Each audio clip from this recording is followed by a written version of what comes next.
Welcome to the Ballroom Dance Channel. My name is Sunny, and we are a worldwide community of ballroom dancers who meet here every day to talk all things ballroom dance. Let's dive in. Yesterday, I posted a video on fake friendships, and I pulled it after 15 minutes when I realized I didn't post actual stories that happened to me where I saw fake friendships and it bugged me. So here it goes. Story number one, most common way I see fake friendships in the ballroom world. I've seen teachers pretend to like students, to be friends with students in order to get more money out of them. When does this happen? Often with pro-am students. And when does it turn real ugly? When that student switches to another teacher. They are nasty to that student. I've seen them try to emotionally bully them out, glaring, the silent treatment, talking smack to the other students. And the problem is, in the ballroom, it's not just your teacher you're friends with. Usually it's kind of your gang, the teacher and all their students. They try and triangulate all the students against this student. I'm like, really, dude? And that's not going to get her back. Even worse is when teachers ghost their students who they're supposedly besties with when the student leaves town. The student's not breaking up with the teacher. People have to move. They have jobs, they get married, these things happen. And I have had several students contact me after they left. Hey, is so-and-so their teacher? Okay, I text them every day. They're saying nothing. I thought they were my friend, and I'm like, why are you asking me? Do you want me to confirm that this person was using you? So my heart just goes out to people because I know I have genuinely loved my coaches. The good news is most teachers are not like this at all. If I reach out to my coaches, do they respond? Absolutely. Have I taken lessons with them in eons? No, I live clear on the other side of the country and they are coaching around the world. They still have the time of day for me because we're genuinely friends. And I can say that for my student relationships as well. Okay, number two.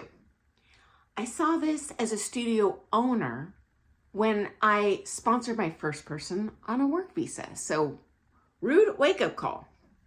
I thought we had a good relationship, and it was interesting because when you sponsor someone on a work visa, you must emphasize character, what a good character they have, what a good person they are, how they're friends with everyone. Everyone loves them. So, okay, I'll do that if that's what gets you here. What do I know? That was my first sponsorship. Guys, after this person moved here, the FBI contacted me and they said, you need to come down to our blah, blah, blah. They have an office in downtown Portland, close to the waterfront. So drive down there and I walk in the building and they take me through what feels like a police interrogation. Like I'm in a metal detector, I'm in a small room like I would maybe see on a police TV reality show. I'm like, did I do something wrong? And guys, they pulled out a file on this guy like this thick with like 8x10 glossy photos of him doing different things. And they're like, who is this? Why did you sponsor them? Blah, blah, blah, blah. What do you know about them? What do you know about their background? And I'm like, they're a ballroom dancer as far as I know. Any interaction I've had has been real friendly, positive. Anyway, they wouldn't tell me why. But they said, I cannot sponsor this person on a work visa. Well, okay, I'm not going to break the law. I'm not asking questions. It's the FBI. I don't want to go to jail. I don't want to know what the dude did. I just want to get away. I live a real clean, simple life. So when I told him I couldn't sponsor him again, he was so filled with bitterness and spite towards me. And he was like, well, why did you talk to them? They don't know what they're talking about. And he was mad that I answered all their questions. I'm like, what, I'm going to lie for you if you have something to hide? Nothing to do with me. I know I'm clean. And yeah, I never did sponsor that person again. But as soon as he found out I wasn't going to assist in whatever his grandmaster evil plan was, I was the enemy. To the point that he literally like unfriended me and made an announcement on Facebook. Like, that's so stupid, it's Facebook. And I thought we were friends. I never encountered this stuff until I was a studio owner. Number 3, other people's students.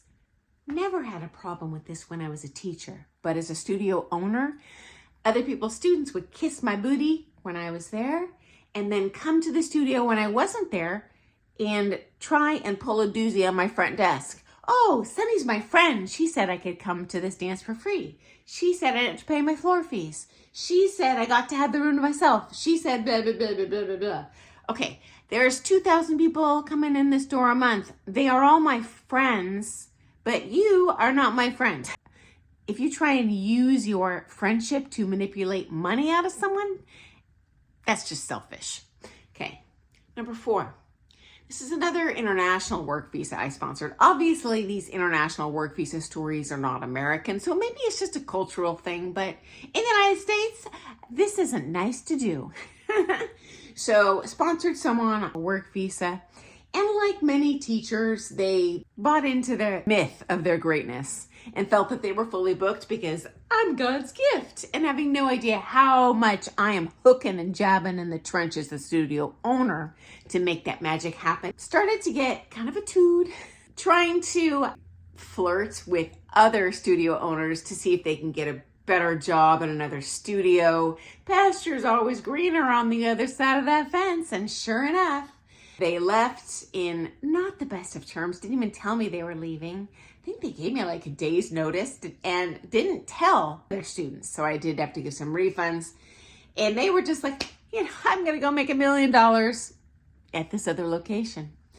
And guys, I would never wish failure on someone. But in the back of my mind, I'm thinking, we reap what we sow. When I swear to you, 1 week later, his wife contacts me and says, this is the worst decision we have made in our lives. Can we please come back?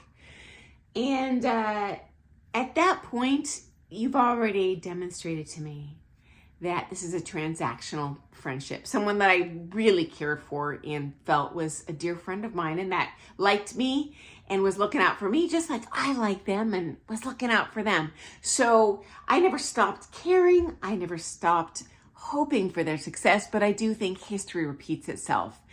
So yeah, that was the essence of my video yesterday. And I apologize if I vague booked, meaning when you're on Facebook and they're like, oh, I hate when people are dishonest with me. And you're like, oh, did your spouse cheat?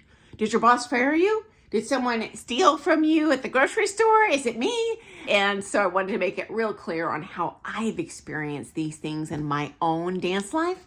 And final thought, I sure hope that doesn't happen to you. You know what? But if it does, I'm sure you're not the first person and you won't be the last person. So shoot me your story. I'll share it anonymously because every time I post something, people write in like, oh my gosh, I'm so glad you said something. I thought I was the only one.